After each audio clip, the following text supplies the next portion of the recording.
The lesson of evil. Unrest and pain and sorrow are the shadows of life. There is no heart in all the world that has not felt the sting of pain. No mind has not been tossed upon the dark waters of trouble. No eye that has not wept the hot blinding tears of unspeakable anguish. There is no household where the great destroyers, disease and death, have not entered, severing heart from heart, and casting over all the dark pall of sorrow. In the strong and apparently indestructible meshes of evil, all are more or less fast caught, and pain, unhappiness, and misfortune wait upon mankind.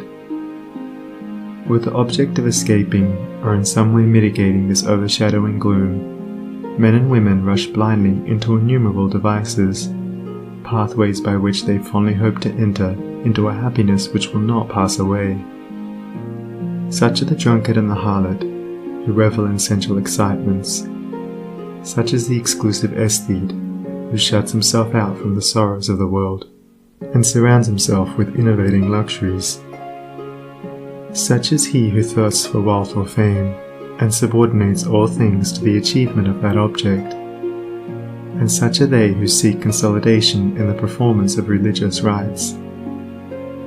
And to all the happiness sought seems to come, and the soul, for a time, is lulled into a sweet security and an intoxicating forgetfulness of the existence of evil. But the day of disease comes at last, or some great sorrow, temptation, or misfortune breaks suddenly in on the unfortified soul, and the fabric of its fancied happiness is torn to shreds. So over the head of every personal joy hangs the Damocletian sword of pain, ready, at any moment, to fall and crush the soul of him who is unprotected by knowledge. The child cries to be a man or woman. The man and woman sigh for the lost felicity of childhood.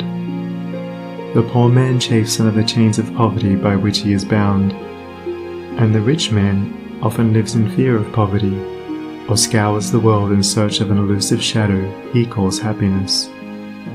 Sometimes the soul feels that it has found a secure peace and happiness in adopting a certain religion, in embracing an intellectual philosophy, or in building up an intellectual or artistic ideal. But some overpowering temptation proves the religion to be inadequate or insufficient. The theoretical philosophy is found to be a useless prop, or in a moment, the idealistic statue upon which the devotee has for years been laboring is shattered into fragments at his feet. Is there, then, no way of escape from pain and sorrow? Are there no means by which bonds of evil may be broken? Is permanent happiness, secure prosperity, and abiding peace a foolish dream? No, there is a way, and I speak it with gladness, by which evil can be slain forever. There is a process by which disease, poverty, or any adverse condition or circumstance can be put on one side, never to return. There is a method by which a permanent prosperity can be secured, free from all fear of the return of adversity, and there is a practice by which unbroken and unending peace and bliss can be partaken of and realized. And the beginning of the way which leads to this glorious realization is the acquirement of a right understanding of the nature of evil. It is not sufficient to deny or ignore evil. It must be understood. It is not enough to pray to God to remove the evil. You must find out why it is there, and what lesson it has for you. It is of no avail to fret and fume and chafe at the chains which bind you. You must know why and how you are bound. Therefore, reader, you must get outside yourself, and must begin to examine and understand yourself. You must cease to be a disobedient child in the school of experience, and must begin to learn, with humility and patience, the lessons that are set for your edification and ultimate perfection. For evil, when rightly understood, is found to be not an unlimited power or principle in the universe, but a passing phase of human experience, and it therefore becomes a teacher to those who are willing to learn. Evil is not an abstract something outside yourself.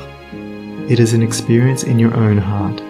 And by patiently examining and rectifying your heart, you will be gradually led into the discovery of the origin and nature of evil, which will necessarily be followed by its complete eradication. All evil is corrective and remedial, and is therefore not permanent. It is rooted in ignorance of the true nature and relation of things, and so long as we remain in that state of ignorance, we remain subject to evil. There is no evil in the universe which is not the result of ignorance, and which would not, if we were ready and willing to learn its lesson, lead us to higher wisdom, and then vanish away. But men remain in evil, and it does not pass away because men are not willing or prepared to learn the lesson which it came to teach them. I knew a child who, every night when its mother took it to bed, cried to be allowed to play with the candle, and one night, when the mother was off guard for a moment, the child took hold of the candle. The inevitable result followed, and the child never wished to play with the candle again. By its one foolish act it learned perfectly the lesson of obedience, and entered into the knowledge that fire burns. And this incident is a complete illustration of the nature, meaning, and ultimate result of all sin and evil. As the child suffered through its own ignorance of the real nature of fire, so older children suffer through their ignorance of the real nature of the things which they weep for and strive after, and which harm them when they are secured.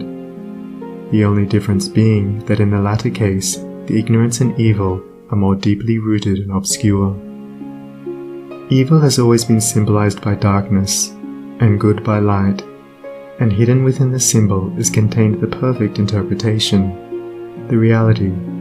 For, just as light always floods the universe, and darkness is only a mere speck or shadow cast by a small body intercepting a few rays of the illimitable light, so the light of the Supreme Good is the positive and life-giving power which floods the universe, and evil, the insignificant shadow cast by the self that intercepts and shuts off the illuminating rays which strive for entrance. When night folds the world in its black impenetrable mantle, no matter how dense the darkness, it covers but the small space of half our little planet, while the whole universe is ablaze with living light, and every soul knows that it will awake in the light in the morning. Know, then, that when the dark night of sorrow, pain, or misfortune settles down upon your soul, and you stumble along with weary and uncertain steps, that you are merely intercepting your own personal desires between yourself and the boundless light of joy and bliss, and the dark shadow that covers you is cast by none and nothing but yourself. And just as the darkness without is but a negative shadow, an unreality which comes from nowhere, goes to nowhere, and has no abiding dwelling place, so the darkness within is equally a negative shadow, passing over the evolving and light-born soul. But, I fancy I hear someone say, why pass through the darkness of evil at all? Because, by ignorance, you have chosen to do so, and because, by doing so, you may understand both good and evil, and may more appreciate the light by having passed through the darkness. As evil is the direct outcome of ignorance, so, when the lessons of evil are fully learned, ignorance passes away, and wisdom takes its place. But as a disobedient child refuses to learn its lessons at school, so it is possible to refuse to learn the lessons of experience, and thus remain in continual darkness, and to suffer continually recurring punishments in the form of disease, disappointment, and sorrow. He, therefore, who would shake himself free of the evil which encompasses him, must be willing and ready to learn, and must be prepared to undergo that disciplinary process without which no grain of wisdom or abiding happiness and peace can be secured.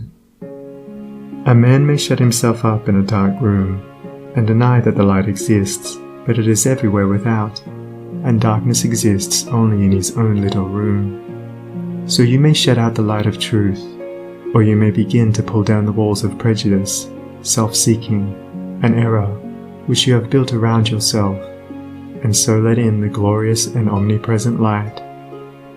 By earnest self-examination, strive to realize, and not merely hold as a theory, that evil is a passing phase, a self-created shadow, that all your pains, sorrows, and misfortunes have come to you by a process of undeviating and absolutely perfect law, have come to you because you deserve and require them, and that by first enduring, and then understanding them, you may be made stronger, wiser, nobler. When you have fully entered into this realization, you will be in a position to mold your own circumstances, to transmute all evil into good, and to weave, with a master hand, the fabric of your destiny. What of the night, O watchman, seest thou yet? The glimmering dawn upon the mountain heights, the golden herald of the light of lights. Are his fair feet upon the hilltop set? Cometh he yet to chase away the gloom, and with it all the demons of the night? Strike yet his darting rays upon thy sight? Hearest thou his voice, the sound of error's doom? The morning cometh, lover of the light. Even now he gilds with gold the mountain's brow. Dimly I see the path whereon even now his shining feet are set toward the night. Darkness shall pass away, and all the things that love the darkness and that hate the light shall disappear forever with the night. Rejoice, for thus the speeding herald sings. End of foreword in Chapter 1.